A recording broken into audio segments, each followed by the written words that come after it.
back to this channel. Today, we're looking at Chip 'n Dale's Rescue Rangers for the NES. Chip 'n Dale's Rescue Rangers was released in 1990 by Capcom on the NES. Chip and Dale are on a mission to rescue Gadget from the evil Fat Cat, who aims to conquer the city. Players navigate through sewers and telephone wires to find Fat Cat's lair, facing various challenges including attacking killer bees, rabid robot rats, and mechanical dogs. The adventures can be played solo or with a friend, and they can work to foil Fat Cat's sinister plans. Remember, if you're new to this channel, don't forget to hit the like and subscribe button as it helps us channel grow. And don't forget to hit the notification button for all future videos. So, is Chip 'n Dale's Rescue Rangers any good today? Here is our review of Chip 'n Dale's Rescue Rangers for the NES.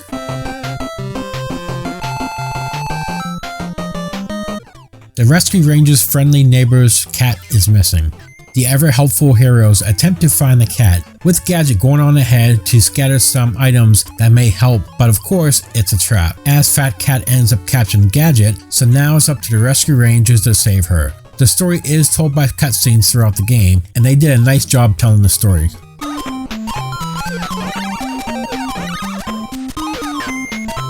Rescue Rangers is a adventure platformer game. This game is for 1 or 2 players. In a 2-player game, one player selects Chip while the other selects Dale, and you can even use your partner as a weapon while both play simultaneously. The gameplay is really good. You throw boxes and balls at the enemies as you progress through the different stages. The boss fights are not very difficult. You must repeatedly strike the boss while evading hit strikes when there is a red ball. The majority of the boss fights are easy, but there are a few that may be a little difficult.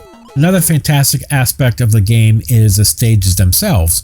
Traveling through various locations is part of the quest to stop Fat Cat. One will travel through the toy factory, a laboratory, over cooking pans, and many other stages. A variety of enemies with a range of assault methods and approaches are encountered. You can freely move around the world map to select which level to travel to next.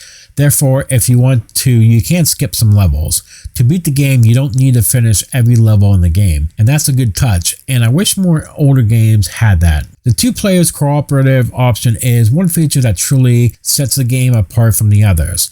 Although playing the game alone as Chip or Dale is perfectly okay, the enjoyment really comes when playing with a friend and managing one of these characters as they progress through the stages. One drawback of playing this way is that both players must remain on the screen at the same time. This means that even if one player is ready to go on, they will have to wait because they are unable to just leave the other player there if they are trapped dealing with a persistent enemy. Having 2 players is nice because it makes higher locations easier to get to also.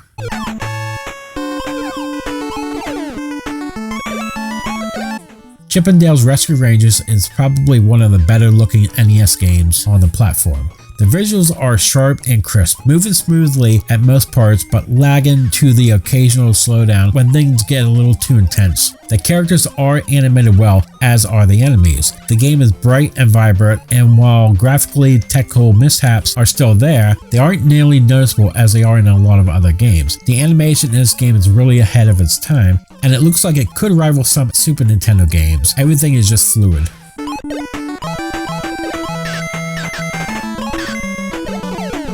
Just as always in Capcom games, the music is catchy and spot on to get you through the level. It also feels very much like Rescue Rangers. The main theme is there for the title screen and it sounds really good.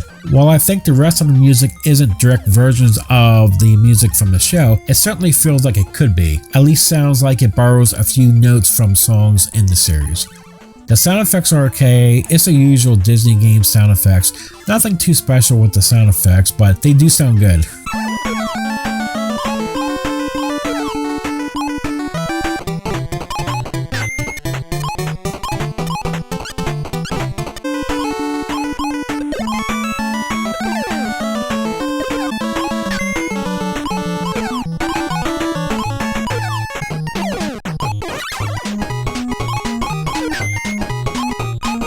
So, is Chip 'n Dale's Rescue Rangers any good today? Chippendale's Rescue Rangers is a fun game, no doubt about it. It's got easy controls, good graphics and music, and a lot of references to the cartoons. On the downside, the game is super easy, but the lack of difficulty isn't too much of a problem since it's a game aimed at kids. Even though Chippendale's Rescue Rangers doesn't offer much of a challenge category, it is very addictive and you'll be going all the way through the game from the start a lot more times than just once. Being able to play a two-player game and goof off adds even more of the already great replay value. I did have a lot of fun with this game and I would highly recommend this. Chippendale's Rescue Rangers for the NES is getting a 9 out of 10. What did you think about Chippendale's Rescue Rangers for the NES? Please leave comments below to share your thoughts. That would do for this episode. Remember to like and subscribe if you like this review. Thank you for watching, and I'll see you here in the next episode. Have a great day.